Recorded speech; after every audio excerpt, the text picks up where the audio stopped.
My name is Andrew Zealy, and my partner on this research study is Nick Moulay, who is a queer activist, scholar, and social scientist working at the forefront of queer liberation theory and LGBTQ plus poverty. I am a practicing artist and a queer political theorist whose work responds to HIV, the queer body, through practices of sound, listening, and public sex. I work in, my research works in multimodal ways. The stimulus for the methodology study, and I just want to say specifically that methodologies, the chemsex study focuses on chemsex practices of gay, queer, and trans-identified male people in Toronto. The stimulus for the methodology study was an article published in a Toronto weekly in January of 2019 by Tim McCaskill, who's an activist here, and he was questioning the silence around meth in the community, and also really emphasizing the dangers of meth. And the article was followed 3 weeks later by a piece as a form of rebuttal by some younger activists. And when this happened, I was really drawn into the gap between those two perspectives. And I was just finishing up my own doctoral studies on risk in relationship to sex in the era of AIDS industry, and presented the idea of a postdoc or a study with Nick based on his other studies and the way that they overlap. I have a history of integrating the term P&P into creative sound work, sometimes without fully understanding its meaning initially when I was using that. In this presentation, I will cover some of the cornerstone issues and approaches in methodologies, then screen the study video, which encapsulates many ideas, sound bites, and visual textures that emerged through the participant interviews. The study started initially under the name P&P-LP, which combines the party and play expression, and long play, which is really about the long play vinyl record. And in this way, the vinyl record works as both a focus of queer audiotopias, historically and currently, and as a moving object that after the study ends continues to do the work through the hands and ears of DJs, dancers, and listeners. That is, in fact, that we produced 2 vinyl records as part of our creative outputs.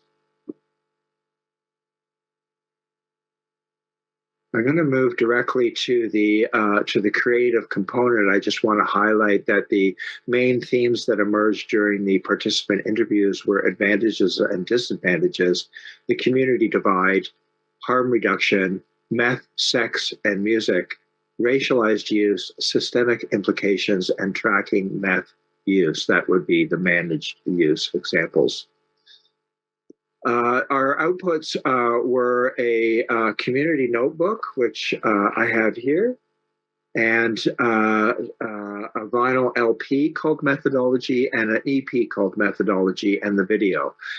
These works are accompanied by 2 journal papers, which are listed at the bottom of the screen. One is which is a social science leaning article, and the other is a arts practice led article. The community, the creative study outputs that I'm emphasizing in this presentation focus on the art practice as a research method, the role of art in social change and justice movements, and processes of counter-narrative creation and documentation. The book which I showed briefly there is a 48-page chapbook style resource for users and non-users alike.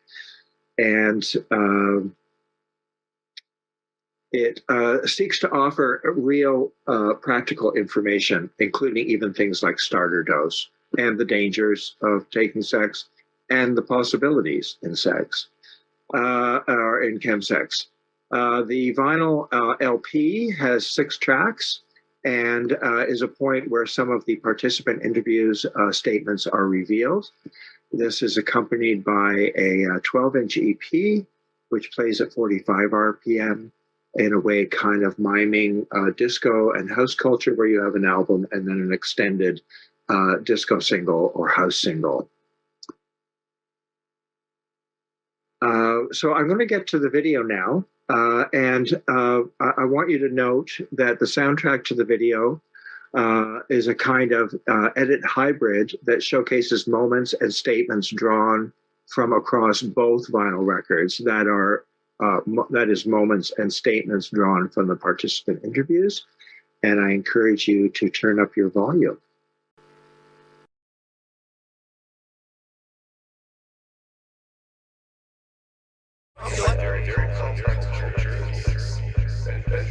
I have said this every time I fucking open my mouth and talk about drugs, is that we stopped doing fear-based sexual health education in the 90s, but we still refuse to allow there to be substance-positive drug use education. It still always has to have the caveat of like, this could fuck your life up. It's like, well, so could an unplanned pregnancy.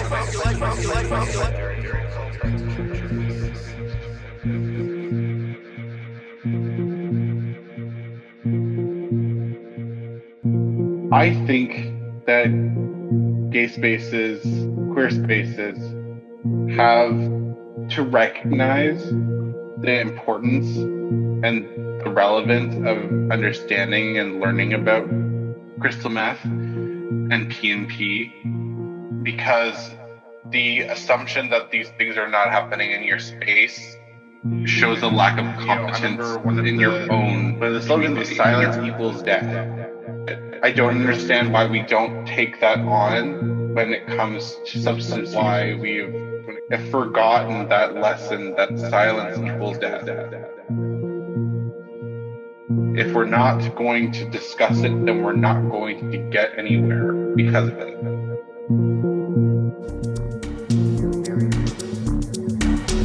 Low barrier.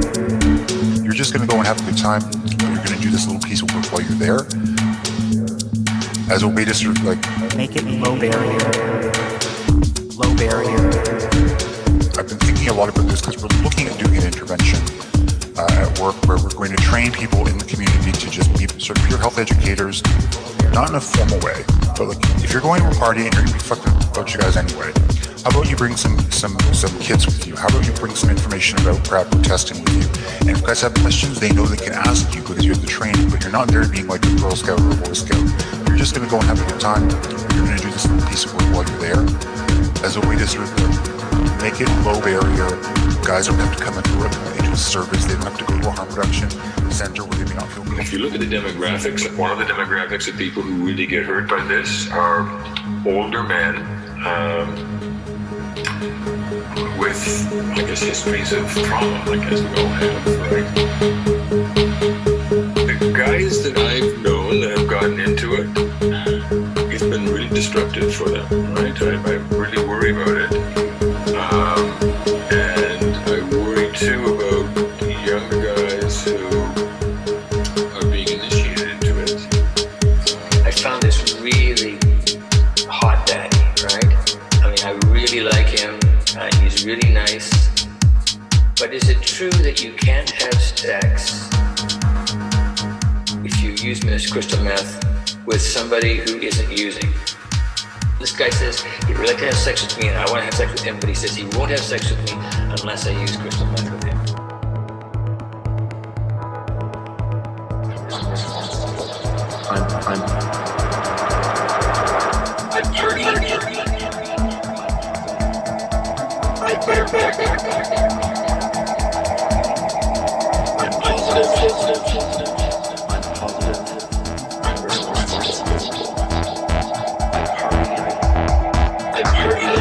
These are all true things. You might try things that are in the back of your mind for so long. You want to try it, but you got to internalize shit around kink or fetish or whatever.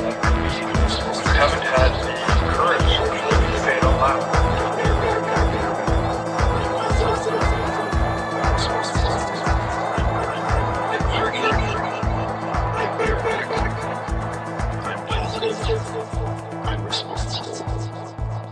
I party, I bear back, I'm positive, I'm responsible, I'm